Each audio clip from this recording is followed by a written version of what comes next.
जमियतुल उलमाए हिंद तेलंगाना व आंध्र प्रदेश ने आने वाले इंतखाबात में बीआरएस पार्टी की तायीद का ऐलान किया और अक़लियतों से बीआरएस को मजबूत बनाने की अपील की। जमियतुल उलमाए हिंद के इजलास में वजीर फाइनेंस हरीश राव ने बहैसियत मेहमान खुसूसी शिरकत की और इस इक़दाम के लिए जमियतुल उलमाए हिंद के सदर मुफ्ती गियासुद्दीन और जनरल सेक्रेटरी मुफ्ती जुबैर का शुक्रिया अदा किया। इस मौके पर वजीर हरीश राव खिताब करते हुए कहा कि रियासत तेलंगाना सेक्युलरिज्म की मिसाल है। यहाँ तमाम मज़ाहिब से ताल्लुक रखने वाले अफराद आपसी इत्तेहाद के साथ गंगा जमनी तहजीब के साथ जिंदगी गुजार रहे हैं। वजीर आला केसीआर मुस्लिम अक़लियतों की फलाह बहबूद के लिए मुसलसिल काम कर रहे हैं। तेलंगाना वो वाहिद रियासत है जिसमें अक़लियतों की फलाह बहबूद के लिए सबसे ज्यादा बजट अलॉट किया गया है। वजीर आला केसीआर ने अक़लियतों की तरक्की के खातिर कई स्कीमात मुतारिफ करवाया है, जिनमें काबिल जिक्र शादी मुबारक, ओवरसीज स्कॉलरशिप, अक़लियती इक़ामती मदारिस का क़याम। मरकजी वजीर खजाना यहाँ आकर बीआरएस को तनकीद का निशाना बना रही है, जबकि दर हकीकत रियासत के कई फंड्स मरकजी हुकूमत ही जानबूझकर रोक रही है। मरकजी हुकूमत की वजह से रियासत तेलंगाना को 1 लाख करोड़ का नुकसान हुआ है। बीआरएस पार्टी तमाम तबक़ात की मसावी तरक्की की कोशिश करती है तो दूसरी जमाती मजहबी सियासत कर रही है।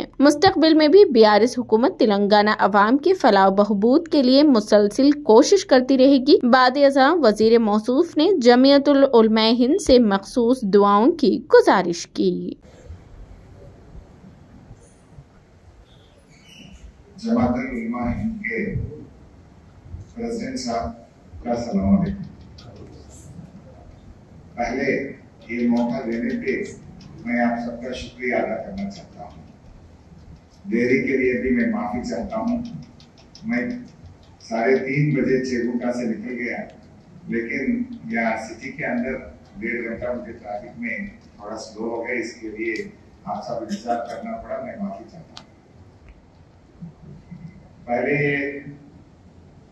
तीसरी बात दीजिए, हम चाहते हैं कि एक सेक्युलर गवर्नमेंट केसीआर साहब चला रहे, आगे भी एक सेक्युलर गवर्नमेंट हम चलाना चाहते हैं। आपका दुआ और अल्लाह का दुआ से तीसरी बार केसीआर साहब सीएम बनना बोल के हम चाहते हैं। भाई आप देखते हैं कि लोग वोट पूछना गलती नहीं है, लेकिन गलत बात फैलाना गलती होता है। कांग्रेस पार्टी आप जो अच्छे काम कुछ करे तो बोलो, वोट पूछो, लेकिन हमारा ऊपर गलत बात सोशल मीडिया में अखबारों में फैलाना वो सही बात नहीं। क्योंकि आप तो पिछले 9.5 साल में हमारा गवर्नमेंट भी आप देख चुके हैं। केसीआर साहब ऐसा कभी अपने अगेंस्ट नहीं गए। दिल्ली का सरकार से हमारा जो रिलेशन है, अगर से कुछ है, वो केंद्र सरकार और राज्य सरकार का रिलेशन है, लेकिन पार्टी के तरफ से कोई हमारा रिश्ता नहीं है। आप भी समझ लिए के लिए 2 बात मैं बोलना चाहता हूँ। हमारा पिछले 1.5 साल से गवर्नर से हर दिन लड़ाई चल रहा है। सरकार ने अभी तक 10-15 बिल पास करके, कैबिनेट पास करके, असेंबली पास करके गवर्नर के पास भेजा, तो पिछले 1.5-2 साल से उन्हें हर बिल को रोक रहा, वापस भिजा रहा, फिर बिल पास करके दूसरी बार भिजाए, फिर भी बिल रोक रहा। एक आरटीसी एम्प्लॉइज को गवर्नमेंट एम्प्लॉइज बनाने का, यूनिवर्सिटीज में रिक्रूटमेंट करने का, मेडिकल एजुकेशन का मेरा डिपार्टमेंट का 2 बिल, ऐसे बहुत सारे बिल्स को गवर्नर साहबा ने बार हमको रिजेक्ट करके गवर्नमेंट को बहुत तंग कर दिया। उनका आइडिया क्या है? आइडिया है कि काम नहीं बनना, हमारा गवर्नमेंट का नाम खराब होना। काम बने तो सरकार का नाम होता है, नाम खराब हो तो उनको मौका मिलता बोल के वो लोग हमें सताते आ रहे हैं। हम एमएलसी बनाए, इसके 3 साल पहले 4 साल पहले कौशिक रेड्डी साहब को गवर्नर कोटा में एमएलसी नॉमिनेट करके भेजे तो रिजेक्ट कर दी। परसों भी 2 एमएलसी को हम नॉमिनेट करे, एक है सत्यनारायण बोल के एरकला कम्युनिटी के, दूसरा है विश्व ब्राह्मण कम्युनिटी के दासोजू 7 साल। 6 महीने पहले हम दोनों एमएलसी को कैबिनेट में पास करके भेजा है, तो वो रिजेक्ट कर चुके हैं। तो आप समझ लीजिए कि अगर से हमारा रिश्ता अच्छा है तो क्यों रिजेक्ट करते। इसके पहले जो नरसिम्हन साहब थे कांग्रेस गवर्नमेंट के टाइम से जो गवर्नर था, ऐसा कभी नहीं हुआ। ये गवर्नर बार बार क्यों सता रहा? आजकल गवर्नर लोग बीजेपी के हुकूमत जो बोले तो वो कर रहे हैं, वो लोग उनकी नॉमिनेटेड है। ये तो तमिलनाडु के बीजेपी के सदस्य थे, अपना गवर्नर तमिलनाडु के बीजेपी की सदस्य थी, वहां से यहाँ गवर्नर बन के इधर आ गए। मैं इसलिए बोल रहा हूँ कि हम ऐसा कभी मिला ही नहीं। परसों प्रेसिडेंट इलेक्शन हुआ, उसमें हम अपोज करे, जो इंडिया का दूसरा प्रेसिडेंट कैंडिडेट थे उनके लिए हम सपोर्ट करें। वाइस प्रेसिडेंट इलेक्शन में भी हम बीजेपी जो कैंडिडेट करे उसको भी हम अपोज करें। जो इंडिया के एक कैंडिडेट थे उनके लिए हम सपोर्ट करें। जो भी इश्यू है हम सेक्युलर बनना चाहते हैं। वैसे इंडिया के अपना गवर्नमेंट के लिए कुछ काम अच्छी काम होना है तो हम सपोर्ट करते हैं। कल वो आई थी फाइनेंस मिनिस्टर निर्मला सीतारमण जी भी कल हैदराबाद आई थी। वो भी कल क्या बोल रहे आप देख लोगे अखबारों में। आज इंडिया में सब गवर्नमेंट को बॉडी पे जो खेती के लिए बिजली देते हैं, वहां जहां पर मीटर लगाए उनको पैसे दिए। वो बता रहे थे कि 12 राज्यों में पैसे दिए।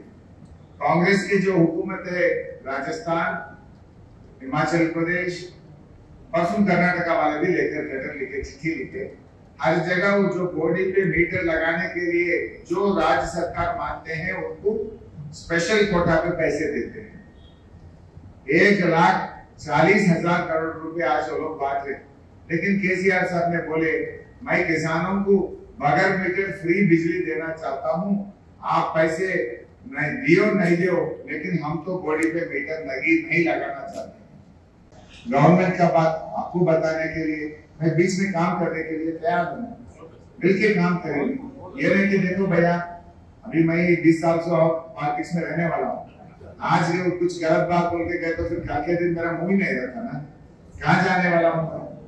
मेरा ट्रैक रिकॉर्ड है, हमारे समीर साहब से पूछो, मैं 6 बार जीता हूँ सिद्दीपेट में। अभी तक मेरा मेजॉरिटी कम नहीं हुआ।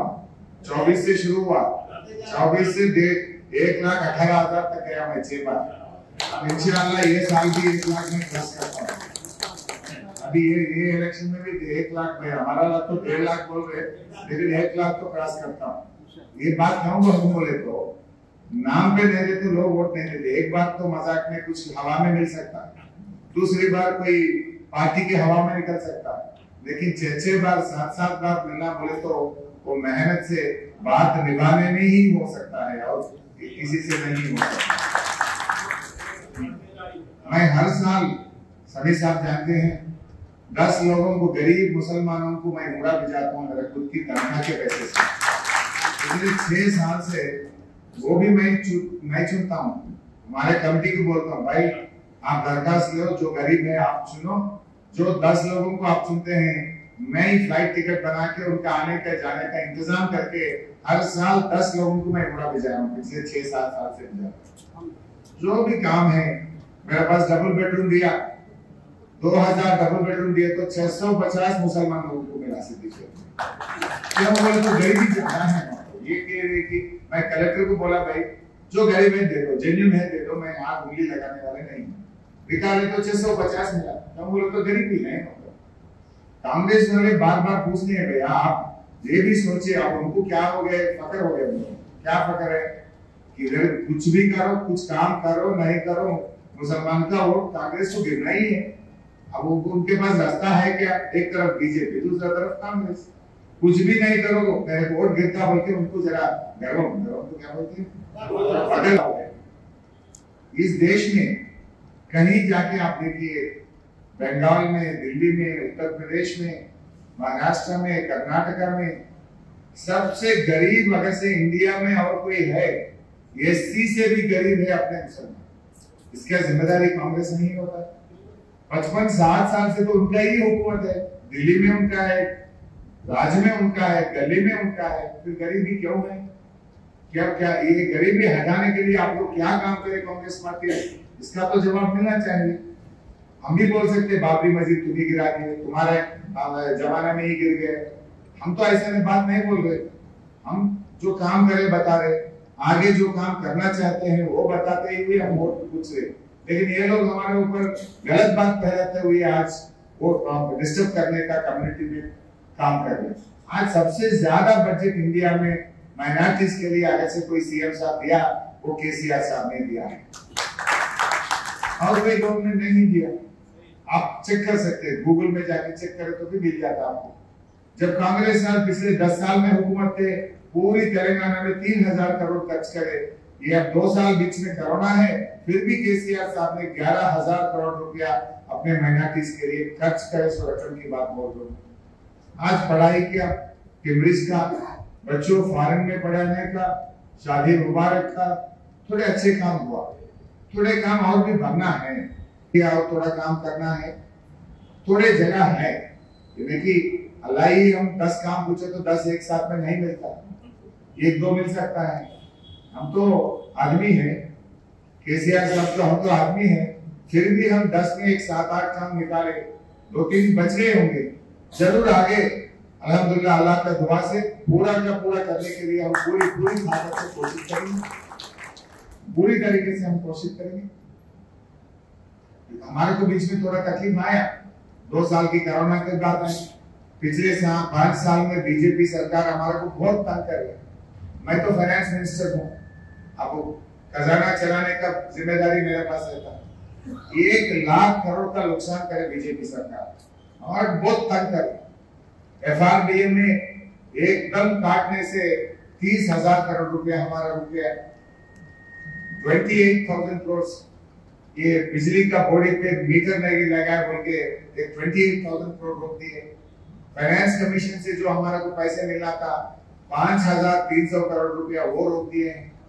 जो बैकवर्ड डिस्ट्रिक्ट फंड मिलना है पिछले 4 साल से वो पैसे नहीं ले रहे। इससे थोड़ा हमारा को भी तकलीफ हो रहा स्कीम्स चलाने में, हमारा काम नया स्कीम चलाने में, थोड़े काम करने में। एक केंद्र की सरकार जो राज्य को पैसे मिलना था, जो हक मिल के पैसे मिलना था, कोई कुछ ना कुछ उंगली लगा के वो लोग पैसे नहीं देते। फिर भी हम तो टफ है, वो लोगों को क्या है सता के हमारा को कंट्रोल में लेना चाहते। लेकिन सीएम साहब आप कुछ भी करो, हम जाने के लिए तैयार नहीं। साहब ने ये बताया एक दिन खाना कम खाएंगे, एक काम कम कर लेंगे, लेकिन आपको सर झुकने का सवाल ही नहीं है बोल के सीएम साहब ने बताया। सो हम आगे ऐसे ही काम करेंगे भैया। आप लोगों से फिर एक बार मैं गुजारिश करना चाहता हूँ, आप सब हमारे लिए दुआ करिए। तीसरी बार हुकूमत आने के लिए आप पूरा तारीफ करिए। आप बीजेपी का, कांग्रेस का आप देखते हैं भैया, जितने लोग आज कांग्रेस बीजेपी से कांग्रेस में आए, विवेक साहब कल तक बीजेपी थे, आज कांग्रेस में रात में आ गए, शुभा टिकट मिल गया।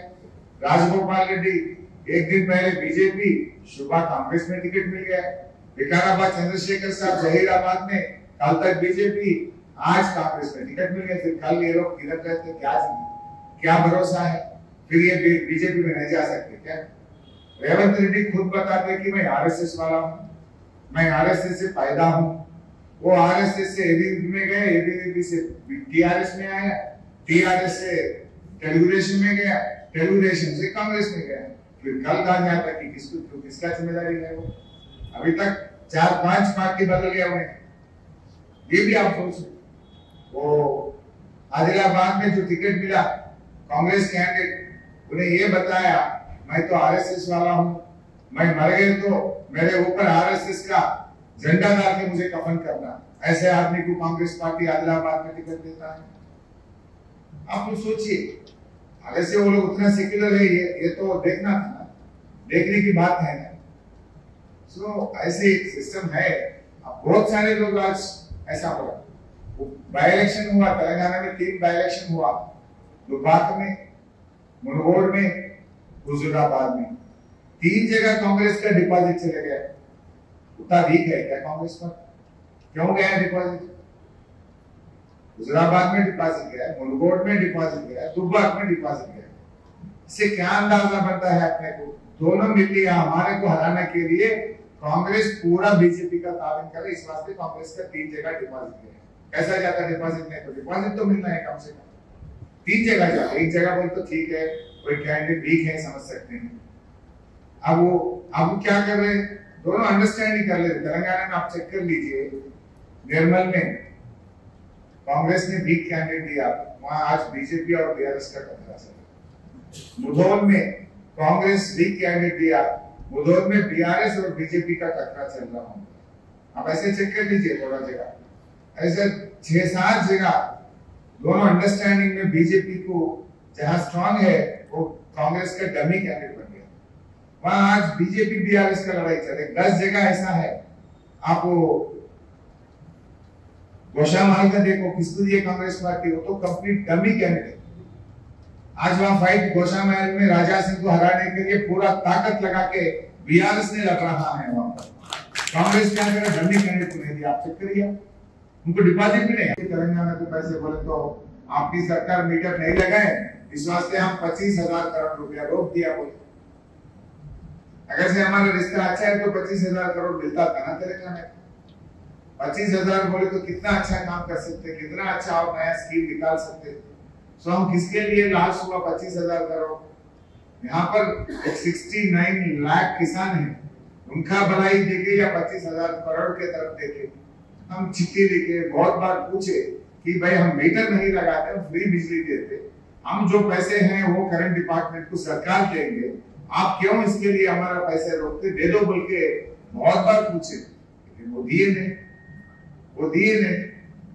सो ये बात है कि हम उनके से मिलजुलना या उनसे मिलने के सवाल ही फायदा नहीं होता। इसके पहले मीटिंग में भी बताया, केसीआर साहब ने एक सेक्युलर लीडर है, हम हमारा पार्टी आगे भी हम जो मैं हूं, केटीआर साहब है, जरूर हम सेक्युलर बन के चलाना चाहते हैं। हम 100% सेक्युलरिज्म को पकड़ लेके हम काम किए। शुक्रिया। सो हमारे सदर साहब ने,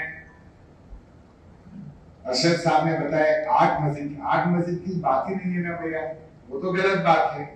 3 ही मस्जिदों का मामला है, उसमें सेक्रेटरीट तो बना के सीएम साहब खुद जाके इनॉग्रेशन करें और टेंपल और मस्जिद दोनों एक साथ में सीएम साहब ने कर चुके हैं, वो भी आप चाहते हैं। और एक 2 ही है छोटा सब्जेक्ट टू करेक्शन, एक कोत्तागुडम का है और एक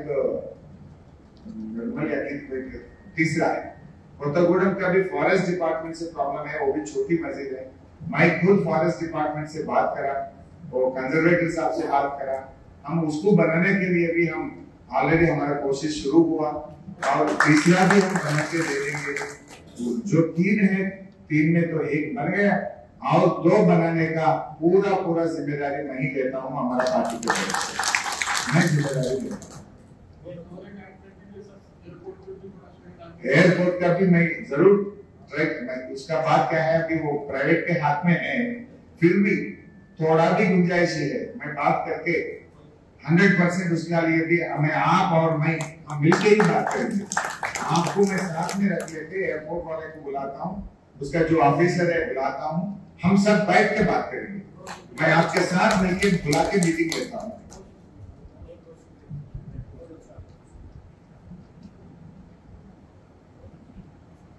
आपके सदर साहब ने बोले के थोड़े वक्त के जायदादों के इश्यू हैं, वहां पर और छोटे जमीनों का जो तकलीफ हो रहा, उसके लिए लोकल में आपको सपोर्ट नहीं मिल रही बोल के बोले।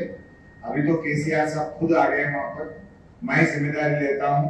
इसकी कमालिटी की बात नहीं है, तेलंगाना में कोई कोने पे भी ऐसा कोई गलती हो रहा है आप मुझे बताइए। मैं आपसे और गुजारिश भी करना चाहता हूँ, कभी ऐसा 3 महीने 6 महीने में एक बार बुलाइए, चाय पिलाइए, जो भी इश्यू है मुझे बताइए, मैं यही करना चाहता हूँ। कभी आपका मीटिंग होते रहता, एक डेट ऐसा तय कर लेंगे, जोरा मेरा भी खाली है, देख लेंगे, तय कर लेंगे, तो मैं खुद आता हूँ आपके मीटिंग में। जो भी इश्यूज है यही के ही मैं फोन उठाता हूँ, बात करता हूँ, जिसको लिखना है लिख के मैं काम करके जाता हूँ। और आप लोग को भी थोड़े लोग जानते हैं इसमें, मेरा तो कोई अपॉइंटमेंट सिस्टम नहीं है, मेरा दरवाजा 24 घंटा खुला रहता है तेलंगाना। किसी को भी आप तेलंगाना में मेरे घर पे हर दिन सुबह के टाइम में 300 से 400 लोगों को मैं मिलता हूँ। कोई अपॉइंटमेंट सिस्टम नहीं, जितने भी कहीं कोने कोने से लोग आते हैं, जो हो सकता मेरे से फटाफट मैं ही काम करता हूँ। जितने लोग आते, खाना भी तैयार रहता मेरे पास सुबह के टाइम में, टिफिन सिस्टम नहीं है, थोड़ा खाना रहता, दाल रहता, थोड़ा तरकारी रहता। जितने गरीब लोग दूर दूर से आते हैं, थोड़ा खाना खिलाता हूँ। 2-4 पीए रहते हैं मेरा, फटाफट कागज देते, लेटर दे देते, जिसको फोन करना है करके जो मेरे उससे हो सकते हैं। पिछले 10 साल से मैं मिनिस्टर होके वो काम कर रहे थे, आ रहा हूँ। आप भी कोई भी कभी भी मेरे को मिलने के लिए आ सकते हैं, या कैसे 3 महीने 6 महीने में मुझे बुलाइए, मैं खुद आ जाता हूँ। यहाँ के बैठ के जो भी जेन्युइन इश्यू है फटाफट कर देते। गवर्नमेंट और आपके बीच में मैं रहता हूँ, एक शॉक ऑब्जर्वर जैसा मैं काम करना शुरू किया। जो भी आपका तमाम हजरात के भी शुक्रगुजार हैं कि आप हजरात ने भी बहुत शॉर्ट नोटिस पे 3-4 दिन की नोटिस पे अपनी मसरूफियात में से वक्त फारिग करके आप यहाँ तशरीफ लाए। मौलाना साजिद साहब तो 8 घंटे का सफर करके सुबह फजर में निकले हैं, अब पहुंचे हो। अल्लाह आप हजरात की आमद को मुबारक फरमाए और हमारे इस बैठने को अपनी रजा के लिए खालिस बनाए। इस रियासत के मुसलमानों के लिए, इस रियासत के इंसानों के लिए, इस रियासत की आवाम के लिए आज हमने जो कदम उठाया है, जो फैसला किया है, उसके बेहतरीन नताइज अल्लाह रब्बुल इज्जत इस पूरी रियासत में जाहिर फरमाए। और आप हजरात को, आपको, केसीआर साहब को, केटीआर साहब को, आपकी पूरी टीम को अल्लाह रब्बुल इज्जत मिल्लत के हक में और तेलंगाना की आवाम के हक में बेहतर से बेहतर हुक्मरानी करने की अल्लाह तौफीक बख्शे। इंशाअल्लाह अल्लाह की इजाज़त से पूरी उम्मीद है कि 3 दिसंबर में जब इंतखाब के नताइज आएंगे तो इंशाअल्लाह पूरा तेलंगाना गुलाबी नजर आएगा इंशाअल्लाह। मैं इसी के साथ इस इजलास के इख्तिताम की बात कहता हूँ। जज़ाकुमुल्लाह खैर। अस्सलाम वालेकुम। अगर से उनको हराना है तो आप सेक्युलर है, आप जिम्मेदार है, सही कैंडिडेट को देना नहीं देना। अंदर जाके देखे तो ऐसे बहुत सारे बात है हुए, उसमें तो मैं नहीं जाना चाह रहा हूँ, वक्त कमी है। आप लोग जरा हमारा पूरा तालीम करिए, मैं पूरा जिम्मेदारी के साथ कर चुके हैं। तो बहुत बहुत शुक्रिया आपका, हम भी शुक्रगुजार है। जरूर आज जैसा आज मैं आपके ऑफिस में आया, हमारा हुकूमत आने के बाद भी मैं आपके ऑफिस में आऊंगा। आप जब भी बुलाए मैं आपके साथ हूँ। कभी भी ऐसा नहीं कि मैं तो एक परमानेंट एक अच्छा रिलेशन बनाना चाहता हूँ आपसे। एक 2-3 दिन के लिए, 2-3 महीने का रिश्ता नहीं, मुझे परमानेंट रिश्ता चाहिए। पूरी जिम्मेदारी के साथ मैं आपसे मिलकर काम करना चाहता हूँ। भाई आप लोग भी खुल के जरा काम करिए। मुझे भी थोड़ा बात मालूम हो रहा, थोड़े लोग आपको भी गालियां देते सोशल मीडिया में, आपको भी थोड़े लोग बातें बोल रहे हैं, फिर भी आप मिलकर सपोर्ट कर रहे, मैं इसका शुक्रगुजार हूँ। जरूर इसका फायदा आप लोग देखेंगे। इसका जो आपका इज्जत बनाने के लिए, अपना ऑर्गेनाइजेशन को और मजबूत करने के लिए मैं पूरी तरीके से आपका मदद करना चाहता हूँ। इलेक्शन होने के बाद मैं दिल्ली भी जाके अरशद मदानी साहब से भी मैं मिलना चाहता हूँ। दिल्ली भी जाता हूँ, साहब से भी मैं दुआ लेता हूँ, दिल्ली जाके उनसे भी मिलके आता हूँ। भाई हम मिलके काम करेंगे। फिर एक बार मैं आप सबका शुक्रिया अदा करते हुए इजाजत लेता हूँ। Thank you.